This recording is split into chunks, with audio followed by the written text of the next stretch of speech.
Halo Sobat Muda, balik lagi di channel gue Perspektif Muda. Buat teman-teman yang belum kenal siapa gue, perkenalkan, nama gue Felix. Gue sekarang sedang kuliah dan gue merupakan mahasiswa dari salah satu kampus swasta di Indonesia. Dan berkaitan dengan video Perspektif Hukum 2 sebelumnya, mengenai Omnibus Law dan penerapannya di Indonesia, gue mau ngejelasin lebih dalam lagi terkait Omnibus Law. Kalau sebelum kita udah bahas Omnibus Law itu kodifikasi hukum, Omnibus Law itu bisa merevisi undang-undang sekaligus, sekali pergi ke satu pulau, sekali menyeberang dua pulau terlampaui gitu kan, orang banyak yang bilang. Nah di video kali ini gue mau lebih lanjut lagi, gue mau lebih dalam lagi bahas terkait Omnibus Law. Ada salah satu dosen dan ilmuwan juga di Indonesia, beliau menyebutkan nama beliau adalah Reddy. Beliau menyebutkan bahwa setidaknya ada 9 negara lain tuh yang udah sebenarnya nerapin Omnibus Law. Di antaranya Inggris, Anglo-Saxon, ya. Australia, Jerman, Turki, Filipina, itu negara ASEAN. Kamboja, yes. Vietnam, absolutely. Malaysia, Singapura, negara tetangga Indonesia. Nah, menurut beliau, metode Omnibus Law itu tidak sepenuhnya baru sebenarnya dikenal di Indonesia. Cuman sebutan Omnibus Law itu jadi viral, jadi sesuatu yang wah kok kayak keren banget ya, hukum banget omnibus gitu kan. Jadi heboh banget gitu kan. Padahal sebenarnya udah dilakuin, cuma nggak disebut-sebut aja namanya Omnibus Law. Nah, contohnya kebergunaan Omnibus Law di Indonesia itu apa sih? Misalnya pernah digunakan dalam Undang-Undang Pemda. Dia udah mengalami berbagai macam perubahan dan yang terakhir itu terdiri dari 411 pasal. Pada pasal 409, dia mencabut pasal-pasal dalam undang-undang lain sekaligus pembatalan beberapa undang-undang secara utuh. Itu harus take note, adanya pembatalan beberapa undang-undang secara utuh. Itu adalah salah satu syarat daripada Omnibus Law, untuk mencabut beberapa undang-undang, mencabut berbagai undang-undang. Nah, jadi kita bisa lihat kan sebenarnya udah dibuat gitu loh. Cuma nggak pakai Omnibus Law, tapi sebenarnya udah ada pencabutan gitu loh. Tapi nggak disebut aja undang Omnibus Law, jadi sebenarnya udah gitu. Nah, kita harus hati-hati nih di dunia hukum gitu ya. Ada pro kontra, bener nggak sih? Setiap yang kita lakukan pasti ada pro kontra. Contohnya kita buat video, bisa dapat like, bisa dapat unlike, dislike, bisa dapat positive comment, bisa dapat hate comment, ya kan, bener kan? Jadi setiap yang kita lakukan pasti ada pro kontra gitu. Sama juga dengan Omnibus Law. Dia buat berkaitan dengan ekonomi, buat perizinan, bagus nggak? Bagus. Tapi yang kontra juga ada dong. Ada, nanti kita akan bahas. Kenapa sih mereka kontra? Mereka nggak seneng dibuatin hukum yang lebih enteng, lebih nggak perlu ruwet-ruwet. Kenapa mereka kontra? Nah, kita akan bahas gitu. Nah, salah satu yang akan nanti menjatuhkan Omnibus Law itu, nah ini bisa dipakai nih oleh kelompok-kelompok yang kontra terhadap Omnibus Law. Itu ada 2 asas, ada beberapa asas gitu ya. Salah satunya adalah asas yang paling sakti, asas yang salah satu paling terkenal di mahasiswa hukum. Itu adalah asas lex posteriori derogat legi priori. Gue ulang lagi, lex posterior derogat legi priori. Nah, apa sih asas itu? Bahasa apa lagi itu kan? Kita pakai bahasa Indo aja biar lebih gampang. Jadi undang-undang yang disahkan belakangan akan tetap bisa menyampingkan Omnibus Law jika materi muatannya berbeda. Atau kalau kita search lagi, gua ada search arti daripada asas itu, dia bilang undang-undang yang lebih belakangan bisa merevisi undang-undang yang sebelumnya udah tercipta. Jadi ini harus hati-hati nih, gitu kan? Benar-benar harus hati-hati. Kenapa ya? Karena Contohnya Omnibus Law diciptakan, contohnya ya, bukan rancangan, ini kan baru rancangan. Nanti misal ada tercipta Undang-Undang Lapangan Kerja Omnibus Law 2020.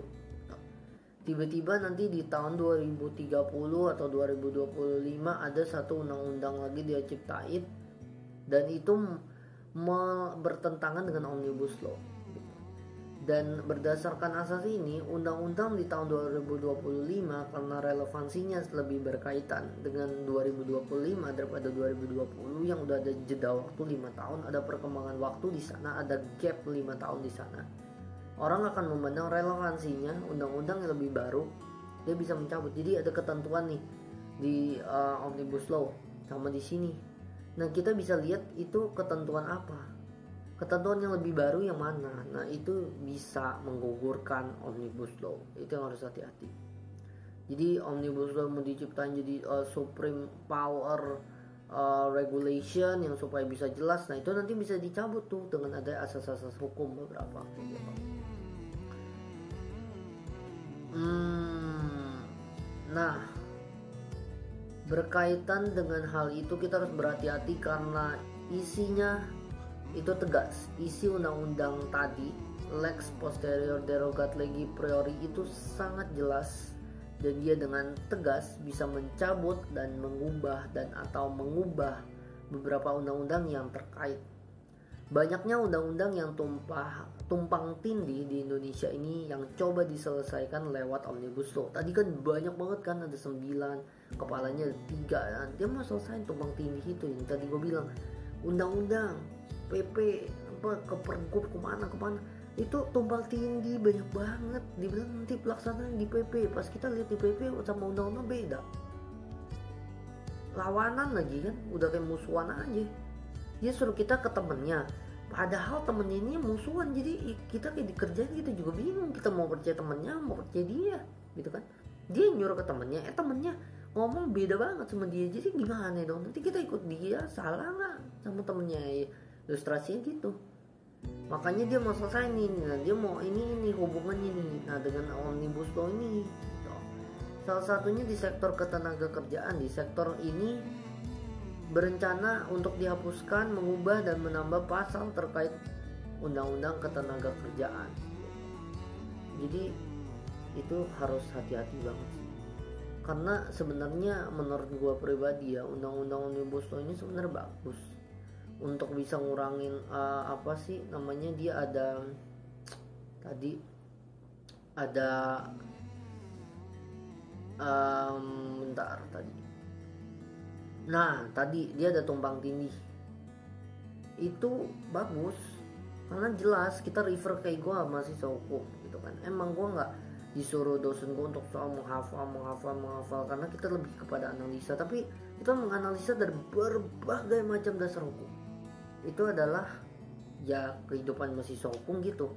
Tapi kalau ada satu refer undang-undang yang jelas, udah terpatok, terupdate dengan situasi terkini, lebih enak nggak kita lihat undang-undang mahasiswa hukum ataupun orang awam melihat, oh iya jelas gue mau investasi, gue mau kemana, oh undang-undang cipta lapangan kerja Omnibus Law selesai, jelas kan. Nggak perlu undang-undang ketenaga kerjaan, nggak perlu undang-undang apa, undang-undang ini, undang-undang itu, banyak PP-nya, pergubnya, nggak perlu, perpresnya nggak perlu. Kita cukup lihat one single legal document and finish, jelas. Itu sebenarnya gue seneng ada Omnibus Law. Terlepas dari pro kontra ya, itu harus dibahas juga. Nah, selain undang asas tadi yang baru bisa mengalahkan undang-undang yang dibuat sebelumnya atau yang lama, ada asas lain juga ini yang bisa menggembos, bisa menghancurkan kesaktian daripada Omnibus Law. Asas itu adalah asas lex specialis derogat legi generali. Coba deh teman-teman mikir, coba sobat modal mikir. Dari bahasa ini lex specialis derogat legi generali, apa sih? Spesialis generali, coba tuh cluenya apa tuh? Lex itu semacam aturan, semacam undang-undang gitu ya. Aturan lex specialis itu apa? Aturan yang lebih spesial, aturan yang lebih khusus, yang lebih spesifik. akan bisa mengesampingkan aturan yang lebih apa coba? General. What comes in your mind when I say general? Itu kan umum. Jadi undang-undang yang lebih khusus itu bisa mengesampingkan undang-undang yang lebih umum atau aturan yang lebih umum. Gitu. Nah, sekarang kita coba analisa sebentar, kita mikir. Omnibus Law, Undang-Undang Cipta Lapangan Kerja itu undang-undang yang umum atau khusus? Coba dipikir. Dari clue yang udah gue kasih. Dia ada 3 kepala, UMKM, pajak, gitu kan.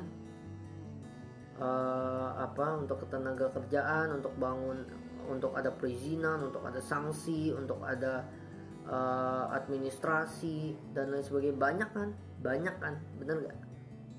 Nah, gue mau tanya, kalau banyak gitu, isi undang-undang Omnibus Law itu banyak, walaupun dia terkaitnya dalam satu ya, untuk pengembangan usaha, untuk cipta lapangan kerja, walaupun dia topiknya satu, dalamnya banyak. Kalau banyak itu umum atau khusus? Itu deh. Coba dipikir. Umum kan? Bener gak? Nanti bisa gak suatu saat orang ciptain lagi undang-undang baru terus dia bilang Omnibus Law gak berlaku? Karena tergantung dengan asas ini, asas lex specialis derogat legi generali. Jadi nanti dia buat tuh, terus dia bilang Omnibus Law gak berlaku. Kenapa?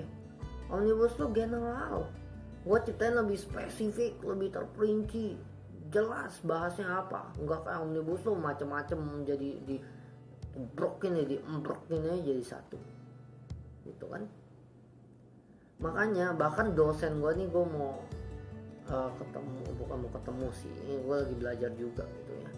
Beliau ada sempat bilang, bahkan ini baru kemarin beliau bilang dia tuh kepengen buat satu badan. Sebenarnya zaman dulu udah pernah dibuat tapi kayak hilang gitu atau nggak aktif atau. Jadi beliau nih kepengen buat dan dia udah usulin. Namanya kurang lebih itu ya, namanya adalah Badan Harmonisasi Regulasi, something like that, Badan Harmonisasi Regulasi Indonesia. Jadi dia mau ciptain satu badan untuk meregulasi harmonisasi daripada yang diciptakan gitu. Jadi yang tadi kejadian yang undang-undang, PP, Perpres yang nggak hubungan, nggak sinkron, penerapannya di PP pas kita lihat ternyata bertolak belakang. Nah itu dia harmonisasi. Oh, undang-undang sesuai sama PP, keberlakuannya bener nggak? Oh bener, PP ke Pergub kalau misalnya lanjut lagi bener nggak? Ke Perpres kemana turunannya anak cicitnya bener nggak? Bener. Oh bener. Oke, harmonisasi bener, ibarat orang nyanyi harmonize kan. Nggak mungkin satu di G, satu di mana, nggak mungkin kan? Beda key gitu kan, nggak mungkin. Paling juga suara 1, suara 2, suara 1, 2, 3. Nggak mungkin ada 1 sama 100, nggak mungkin kan. Dia ada harmonisasi. Makanya dosen gue ini bilang dia kepengen buat Badan Harmonisasi Regulasi Indonesia, semacam kayak gitu ya, untuk mengharmonize regulasi. Nah itu sebenarnya tujuan Omnibus Law nih, biar ada harmonisasi, biar jelas, biar dia nggak menciptakan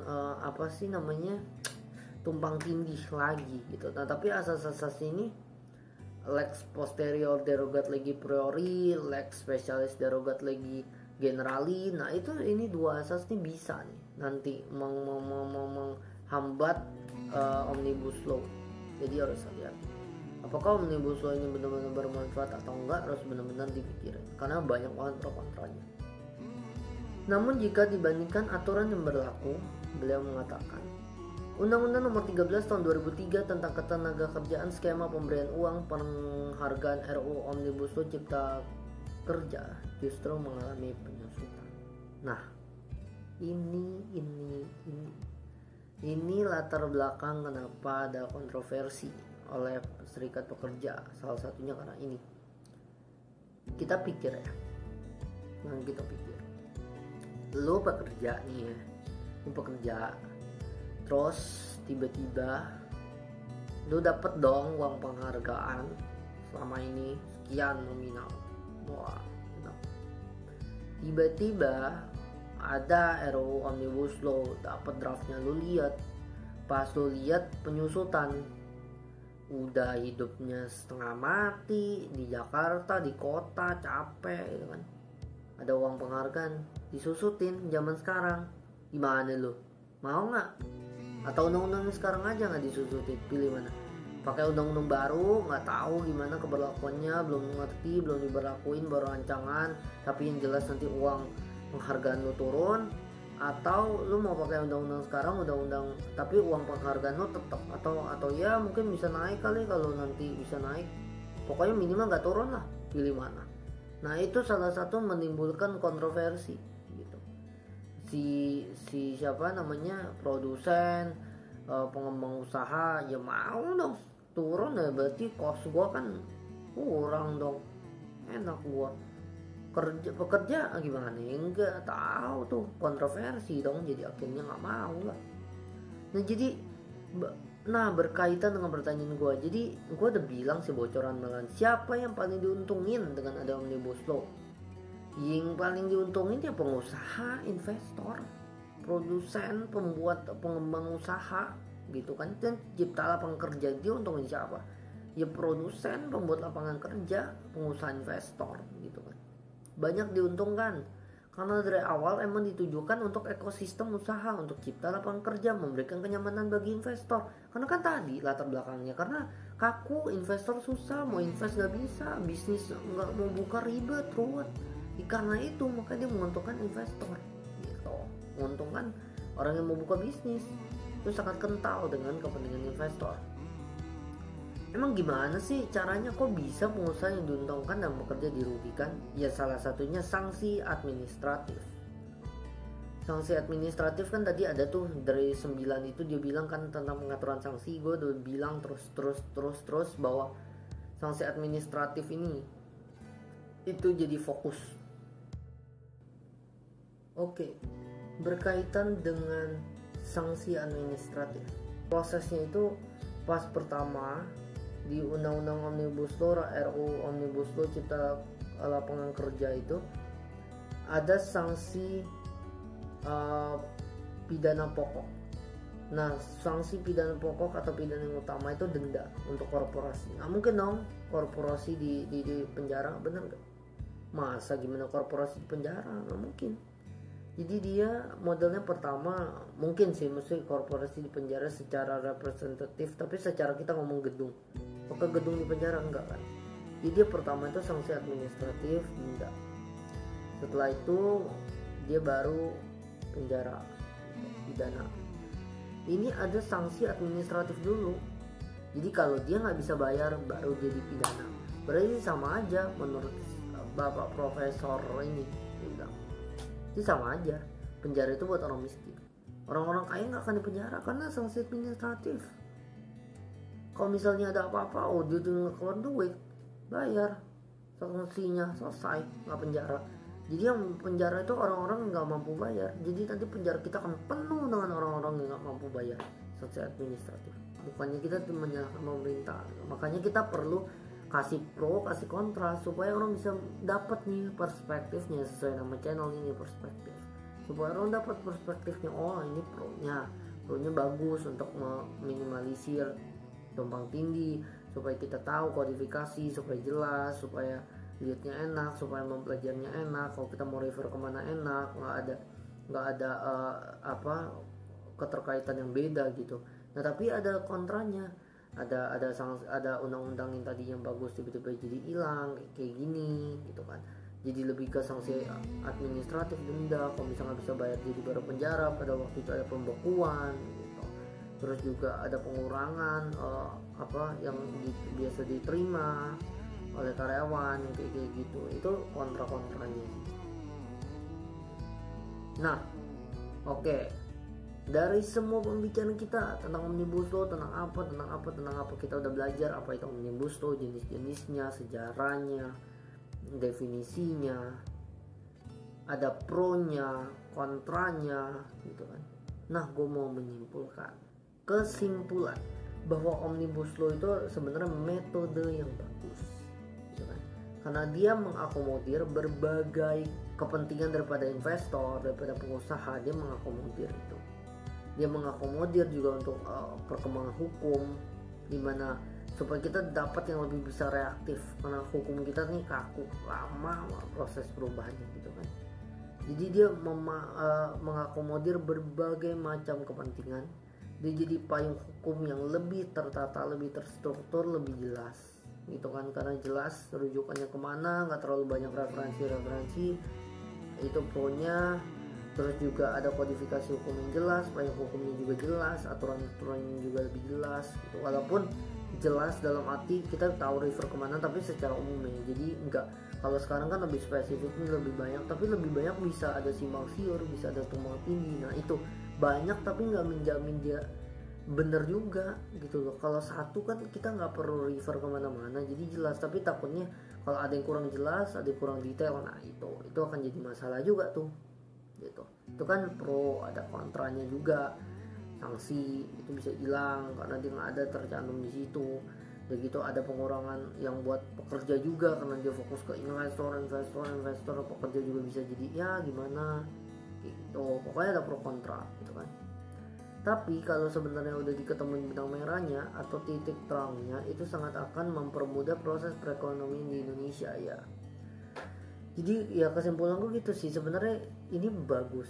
Tapi kita sebagai masyarakat, sebagai anak hukum, sebagai masyarakat awam, pekerja, siapapun itu kan SD, SMP, SMA, kuliah, kan fokus nanti juga kerja. Kita juga harus memantau. Kita sebagai masyarakat kita harus memantau RUU Omnibus Law ini supaya kita ketemu nih benang merahnya. Oke, kita nggak bisa sepenuhnya memuaskan investor, pengusaha. Kita juga nggak bisa memuaskan semuanya untuk pekerja. Oke, gimana fairnya, gimana regulasi yang mestinya ada apa, dilempar ke masyarakat, dikasih bincang dong, perbincangan dengan masyarakat, lebih dialog, lebih dibuka, diberikan kesempatan jauh lebih banyak gitu kan.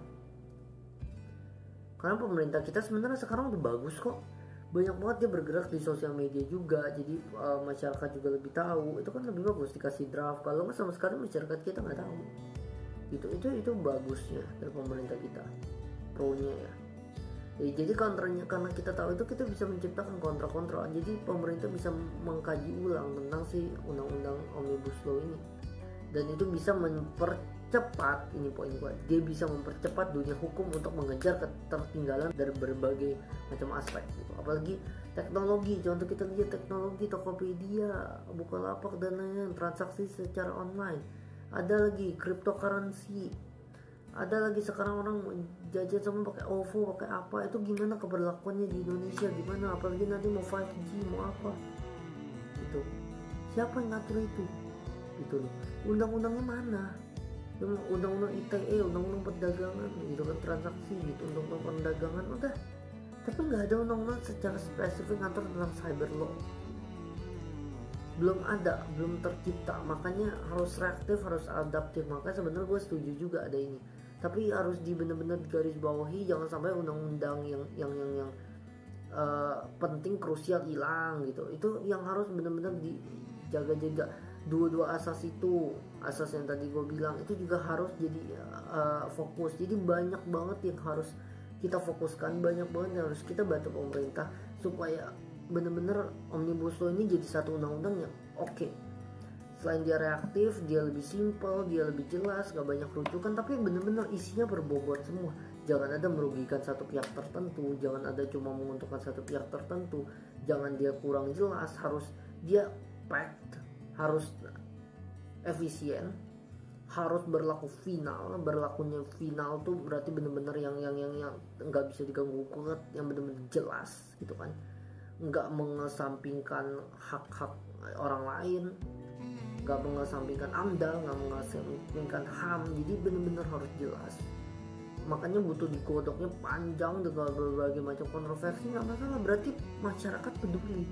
Kalau nggak ada kontroversi berarti masyarakat nggak peduli, itu yang bahaya gitu. Pro kontra nggak masalah, asalkan ada banyak dialog, banyak diskusi, banyak panel-panel diskusi, kita bisa diskusi, kita bisa bahas tentang Omnibus Law ini, bisa digodok secara matang. Dan menurut gue kalau ini jadi, ini akan jadi breakthrough yang sangat besar untuk dunia hukum kita. Karena undang-undang yang lain selain undang-undang cipta lapangan kerja ini, nanti yang gak jelas ini bisa dijadiin Omnibus Law kedua, ketiga, keempat. Itu jadi bagus, nanti kita refer undang-undang jadi enak gitu loh, jadi jelas undang-undang patokannya yang kemana, dasar hukum payung hukumnya mau kemana, itu akan jelas. Jadi nanti undang-undang kita nggak banyak, Jadi misalnya cuma kayak 10 undang-undang tapi udah mencakup semua dan semuanya terpenuhi semua, enak nggak? Enak kan? Kayak gitu loh jadinya. Jadi itu kesimpulan gue terhadap Omnibus Law. Kita doain, dukung pemerintah juga supaya Omnibus Law ini bisa menjadi satu undang-undang yang benar-benar jelas, benar-benar ketemu titik benang merahnya, nggak ada yang mendiskriminasi siapapun, nggak ada yang mempro siapapun. Pro juga bisa tetap memandang aspek-aspek yang lain, bukan cuma ekonomi, bukan cuma ini juga, karena lingkungan juga penting, aspek-aspek perspektif pandangan lain juga harus terus dipertimbangkan. Makanya kita juga harus gencar untuk memperdebatkan ini, untuk karena ini berkaitan dengan diri kita dan kehidupan kita juga. Mungkin segitu aja kali ini. Mohon maaf kalau misalnya ada kata-kata yang menyinggung. Kalau misalnya ada yang kurang jelas, bisa di komen di bawah juga untuk gue lebih jelasin lagi tentang Omnibus Law ini, karena ini sangat-sangat berkaitan dengan kehidupan kita. Jadi jangan lupa like teman-teman, jangan lupa komen, share, subscribe channel Perspektif Muda supaya bisa kasih perspektif ke kalian yang lebih dan lebih lagi untuk kemajuan bangsa, untuk kemajuan diri kalian juga, untuk bisa mendapatkan wawasan berbagai macam pandangan, bukan cuma satu dong, bukan cuma yang bagus dong, tapi yang jelek, karena kita harus bisa belajar dari berbagai macam perspektif untuk kemajuan diri kita juga. Oke, sampai jumpa di video berikutnya. Bye.